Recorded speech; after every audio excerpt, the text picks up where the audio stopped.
howdy, my fellow page turners. Welcome back to the channel. I'm Matthew the Man with a cowboy hat who reads, and we're looking back at the month that was. This is my June wrap-up, including June on the Range.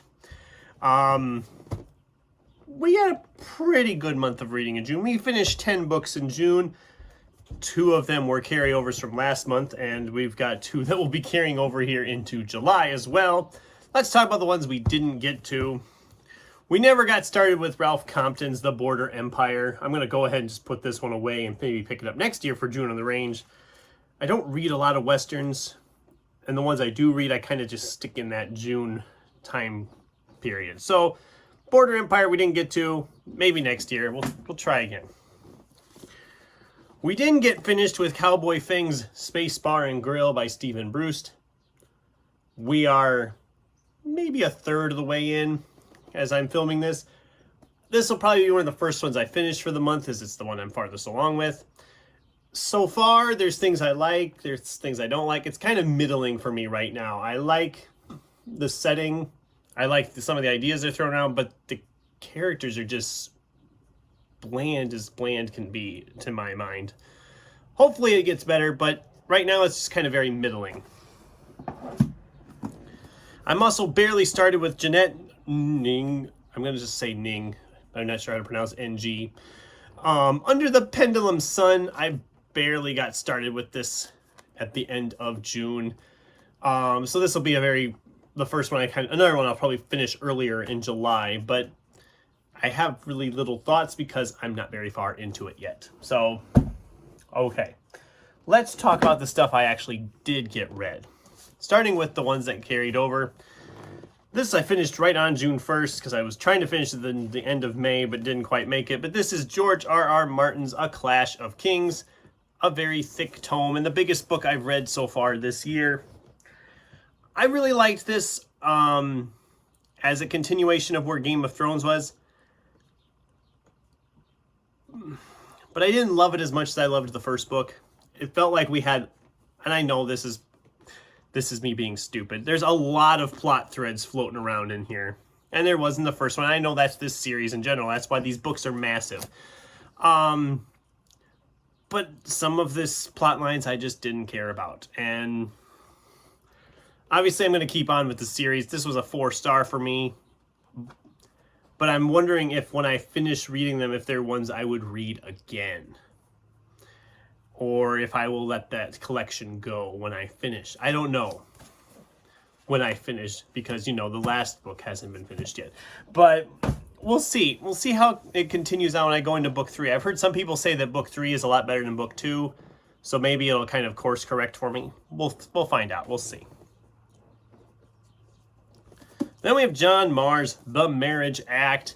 And John Marrs is continuing to apparently be just like a one-hit wonder for me. I gave this 3 stars. I thought it was fine. I liked some of the stuff that was going on. But I'll be honest, I've forgotten some of the characters already and what's went on with them. So that's not a great selling point for it. I got to do a video sometime talking about John Marrs because it's very interesting how the stuff I've read by him has kind of vibed with me. It's very interesting how it's worked out that way. But so the first book that was essentially June on the Range themed was Alan Dean Foster's Mad Amos. This was a short story collection with like a Western fantasy type motif. I had an absolute blast with this. This was a 5-star read. I really, really enjoyed this. I had a lot of fun with this. The only thing I could maybe dock it on was the last story in the collection felt like the odd man out because all of a sudden we were on an island in the South Pacific instead of in the western area of the country, which is kind of what this book was selling itself as. So that felt a little bit out there, but the rest of it I really enjoyed. I'm going to have to check out more Alan Dean Foster. If I have as much fun as them as I did with Mad Amos, I'm in for a treat. But we have Cadwell Turnbull's No Gods, No Monsters. This was a disappointment for me as well. This was a 3-star read for me. I I liked some of the ideas they were throwing around, like about these monsters like coming out into the public eye now. So there's some very like interesting sequences in this. There's some very intense scenes. But I was getting so confused as it was going on because we were jumping around so much. There wasn't really a clear point of view character through this novel. And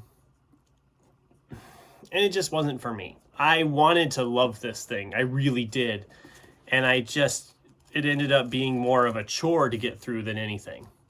It was okay. It was well written. It's just that I wasn't vibing with it like I hoped I would. Like I said, I liked certain things that happened, but as a whole, it was just kind of meh. William W. Johnstone and J.A. Johnstone's The Frontier Overland Company. This was a high 3, low 4-star read for me. I liked this one about them. It's like a wagon shoveling, what is the term I'm looking at? A stagecoach operation. Thank you.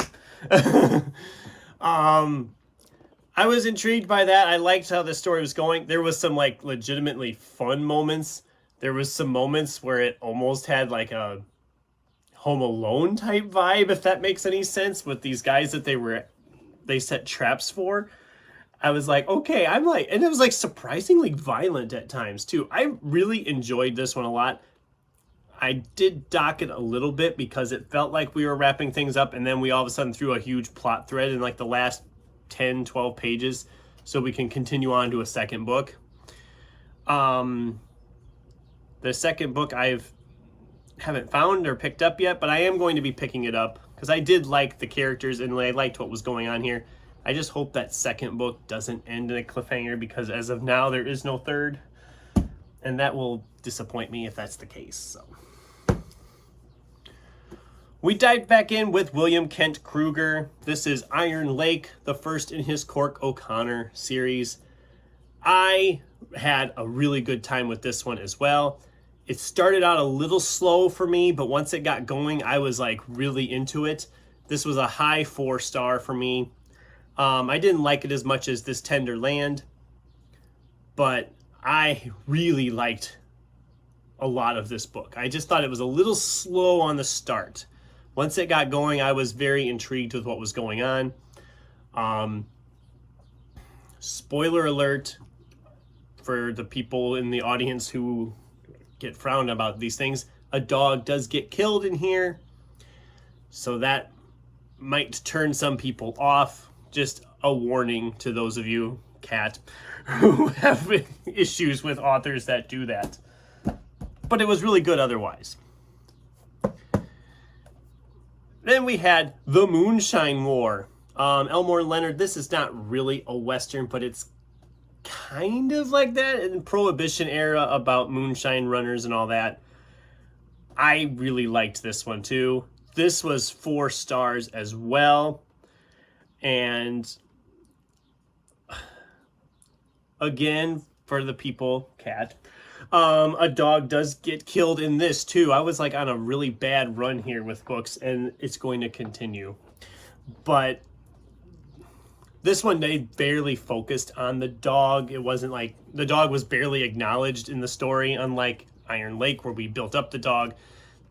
It wasn't acknowledged here, so it's not a big point of this story. But I don't think this is something that Kat would normally pick up anyway. Iron Lake is like more of a mystery thriller. That's more in her vein. I don't think that this is... Maybe it is. I don't know.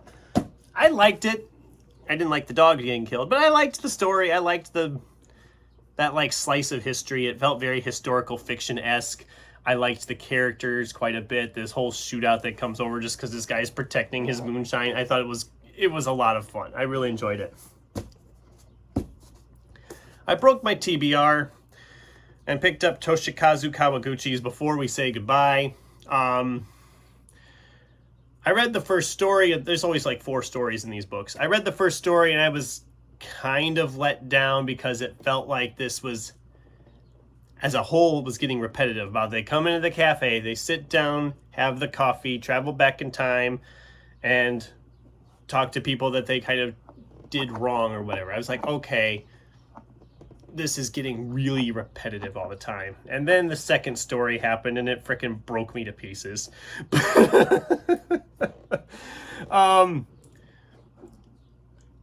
And it was essentially because the second story, this lady was feeling guilty because their dog was in poor health, and then she fell asleep because she'd been staying up with the dog, and then the dog had passed while she was asleep, and she feels guilty and goes back in time. And I was just like, good God, you're killing me. Just because, yes, this was the third book in a row where the dog dies. I don't know what kind of luck I was having, but like I said, that story just wrecked me. Recently, last year, we lost our dog of like 13 years. And so that story just, I don't want to spoil anything with it, but what is said in that story and the resolution of that story, it just freaking broke me to pieces. I was crying when I got done. And I never cry when I read that much, but it got me. It really got me, and I didn't expect it to. So yeah, it was a 5-star read. It redeemed it. That first story was kind of going to drop it to the 4 category, but just like the past 3 in the series, it was a 5-star. I really am loving that series. Django Wexler's How to Become the Dark Lord and Die Trying. When I started this book, I was very excited because I was loving what was going on. I was having a blast. I was laughing. I thought, if this holds up, this is going to be an easy 5-star read. And it wasn't. It wasn't, because it then got into a slump, a slog, a repetitive mess where I was just like, okay, I get it, let's move on. But we weren't seeming to move on. It became more and more repetitive there in the middle. Like, oh, we're going along, we find a threat, we figure out how to handle it, we move on, we find a threat. It's just like, it felt very repetitive. And the scenery wasn't changing. The characters were just, it was all just slumped in the middle. The last third really picked it back up again, but that middle third, oh boy, it felt like we were dragging in the middle. I did have a lot of fun around that, even though it was a bit of a slog in the middle of the book. It was a 4-star read for me. I am curious to check out the second half because it's a 2-book series. I just wish it would have done that last third a little bit earlier, because it felt she's going across to become the Dark Lord, and there's this whole big, I guess you'd call it like a contest. And the contest was amazing. I loved all that stuff, but it took us so long to get there, and then it felt like we were rushed through that because of the fact that we were hitting over the 350-page mark, and it felt like we rushed that last third. And if that would have been moved a little earlier and cut out some of their stuff, I think stretched out that, it would have been a 5-star read for me. As a whole, it was an enjoyable fantasy adventure romp. Very funny at times.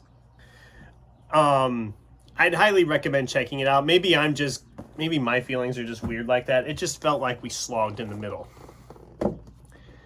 But nothing was more of a slog than this book. The reread I obviously didn't need to do.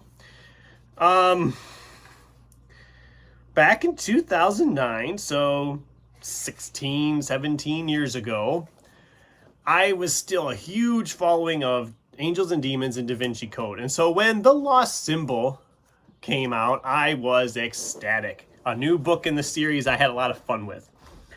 I got it from the library, read it. It was a 4-star read. At least that's what I had logged it on Goodreads all those years ago.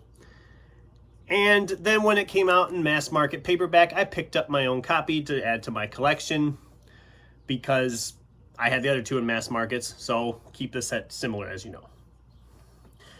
And now, 17 years later, for the first time, I cracked open this mass market paperback copy that I had never read to reread the book I hadn't read for like 16, 17 years. And it was the biggest slog I've read this year. This thing drug something awful. And I know other people had said that, like, oh, I didn't like Lost Symbol. I'm like, well, I seem to like it. Why am everybody saying they didn't like it? I can see it now. Apparently, I was just riding the high of those first two and was excited for like a new adventure, because this was reminding me of Origin, the 5th book in this series that was such a slog. And it worries me for Secret of Secrets, which I'm going to be reading for the first time here in July. I loved Angels and Demons. I find it to be a really fun, exciting thriller. A bit over the top at times, obviously, but I have a lot of fun with it. And the Da Vinci Code is just pure nostalgia. I have fun with it, but it's not as fun as Angels and Demons, but it's good. This felt like it was taking the template of Da Vinci Code, changing up the setting, changing up the characters, but kind of keeping certain threads in place. And it just drags something awful. I was like sprinting it the last day of June. I wanted to get it done because it's going away. I'm not keeping it in my collection. I have enough books sitting around that I like that I'm not going to waste my time holding on to one that was clearly a slog. But it is what it is. I wish I had better news to say on that. But yeah, that was what I read in June. June was, like I said, a pretty decent month. A lot of 4-star reads in there. As far as book of the month goes, I got to give it to Matt Amos. I had so much fun with this. And I don't know, maybe there's more to this with this character. Are there more stories, collections like this? I would love to read another one because I had a lot of fun with it. So, what did you guys think? Was I overly harsh on some of these books? Did you read any of these? Do any of these sound good to you? What was like your book of the month for June? I'd love to hear from you in the comments down below. Thanks for watching, and until next time, keep turning pages.